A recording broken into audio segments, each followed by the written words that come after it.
murderer Luigi Mangione has a new lawyer. High-powered defense attorney Karen Friedman Agnifilo, who worked as the chief assistant district attorney in the Manhattan DA's office for more than 7 years. December 4th, 2024. Pale blue light streams in from behind the New York skylight. It's 6:44 a.m., and the city that never sleeps begins to kick back into full gear as businessmen and city locals wake up for their day. One of these people, the incredibly successful owner of the UnitedHealthcare Corporation, one of America's leading health insurance companies, Brazen Thompson, is heading to an important shareholder meeting to discuss important policies and performance. Bang! A bullet rips through him. Bang, bang. He is shot in the back and calves. He falls. As he does, he catches a glimpse of his would-be assassin, a young man in a black hoodie, smiling ear from ear. He was rushed to the hospital by emergency teams. However, by the time he got to the hospital, he was pronounced dead. The assassin escaped by bike and had escaped into Central Park, managing to evade cameras and police for a short time. 7 a.m., he ditches the Tyke and takes a taxi to George Washington Bridge bus station, where would flee to Altoona, Pennsylvania, where he is arrested. He was seen eating a hash brown at a McDonald's, and upon arrest, they had found a number of things on his person. $1,000 in cash, a 3D printed gun he had made himself, a handmade silencer, a fake New Jersey ID, and a manifesto. I will read a small excerpt from it now. I do apologize for any strife of traumas, but it had to be done. Frankly, these parasites simply had it coming as a reminder. The US has the #1 most expensive healthcare system in the world. Yet we rank roughly number 42 in life expectancy. UnitedHealthcare is the largest company in the US by market cap, behind only Apple, Google, Walmart. It has grown and grown, but has our life expectancy. No, the reality is these have simply gotten too powerful, and they continue to abuse our country for profit because the American public has allowed them to get away with it. This assassination has sparked controversy regarding how Mangione should be treated when put to court and whether he should be punished for what he did. There is no denying the fact that Mangione killed Thompson. However, the ethics and morality of the killing are one of the most hotly debated topics of this year. The reason this is so controversial is down to the fact that there are a lot of issues people have with the UnitedHealthcare company and the fact that its practices and policies risk hurting the lives of innocent people, and how Brazen Thompson and his company are directly responsible for thousands of deaths every year, and is seen that health insurance companies like his own are contributing to or creating the issues of privatized healthcare in America. Many people argue that Mangione is a hero and should be held up and applauded for his actions. However, just many people argue that killing is killing. Regardless of who does the crime and why, they should be charged based on the severity of what they have done. To understand both sides of the argument, we will need to go through the entire timeline of events, the evidence left at the scene of the crime, the potential outcomes of the case, and the approaches that the defense and prosecution will use. November 24th, 2024. Mangione boards a Greyhound bus in Atlanta, headed for New York City. The exact time he boards is unclear, but he is spotted in Washington, D.C. along the way. He arrives in New York at the Port Authority terminal around 11 p.m. and checks into a hostel using a fake New Jersey ID. November 24th to December 3rd. Mangione stays in New York City for 10 days, reportedly floating around the city and occasionally wearing a mask to conceal his identity. He checks into multiple locations using fake identification and is captured on surveillance video at various spots, including a hospital and a Starbucks. December 4th, 2024, 5:30 a.m. Surveillance footage shows Mangione leaves his hostel in the Upper West Side area, carrying what investigators believe to be an e-bike battery.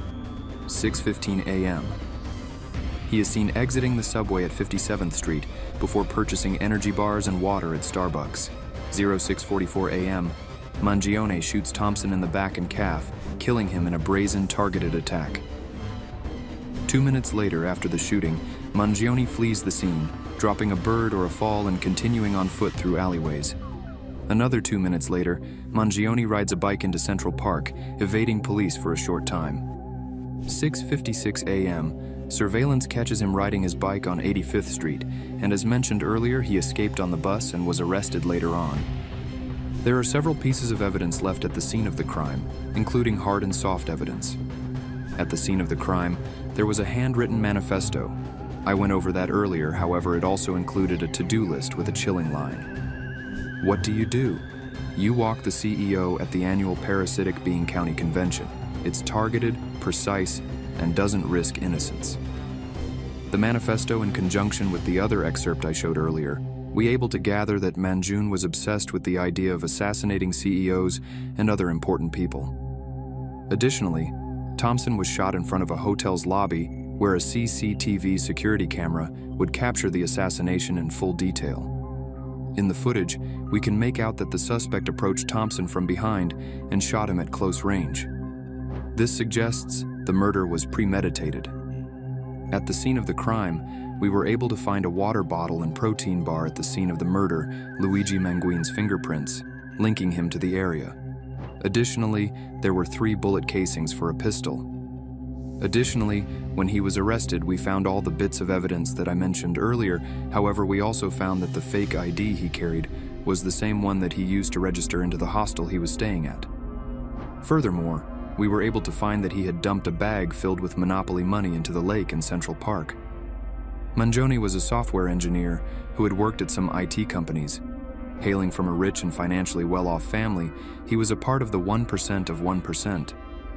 However, what's most interesting about him is that according to people he has worked with and people who have worked with him during his time at college, Mangione was always a bit of a loner. He was pleasant to be around, but it was clear that he never went out of his way to make friends. In addition to his social media history on sites like X, formerly Twitter, and Instagram, he had made it clear that he had a strong admiration for serial terrorists like the infamous Ted Kaczynski, also known as the Unabomber. And it was clear that he had fringe political beliefs, which, like many other misguided loners, could have led him to make hasty decisions and plans to do awful acts of violence. He had suffered from a spinal cord injury, which most likely meant that he had first-hand experience with the medical insurance industry and its issues, potentially leading to these issues that he saw as meeting his radical beliefs and resulting in a desire to kill one of the CEOs of these companies as either an act of revenge or political protest.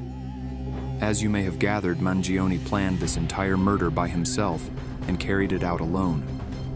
This means that he must have been of sane mind the entire time he murdered, because in addition to this fact, he has never had any history of psychological trouble. Following the murder, the public at large seemed to celebrate him as a hero. However, the issue stood that his actions did little to solve the issues plaguing UnitedHealthcare and its practices, meaning that ultimately Thompson's death was a meaningless act of violence.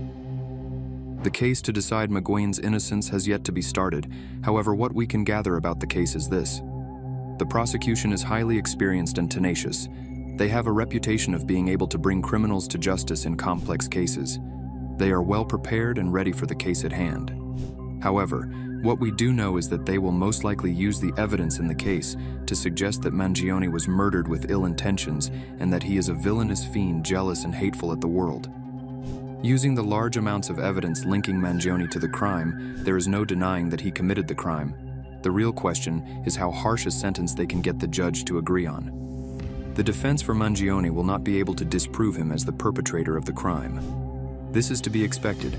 However, what we can expect to see is that they will try to challenge the veracity and admissibility of the videos, such that they could potentially get a plea deal for Mangione's sentencing. Generally speaking, however, Mangione will likely be charged with first-degree murder. In conclusion, the case against Luigi Mangione transcends a simple question of guilt. While the evidence leaves no doubt he committed the murder, his actions have ignited a national debate about corporate accountability and the morality of vigilante justice. The trial will not only decide Mangione's fate, but also force society to confront difficult questions about the ethics of protest and the limits of personal action in addressing systemic issues. This case is a stark reminder of the complex interplay between justice, morality, and societal failure.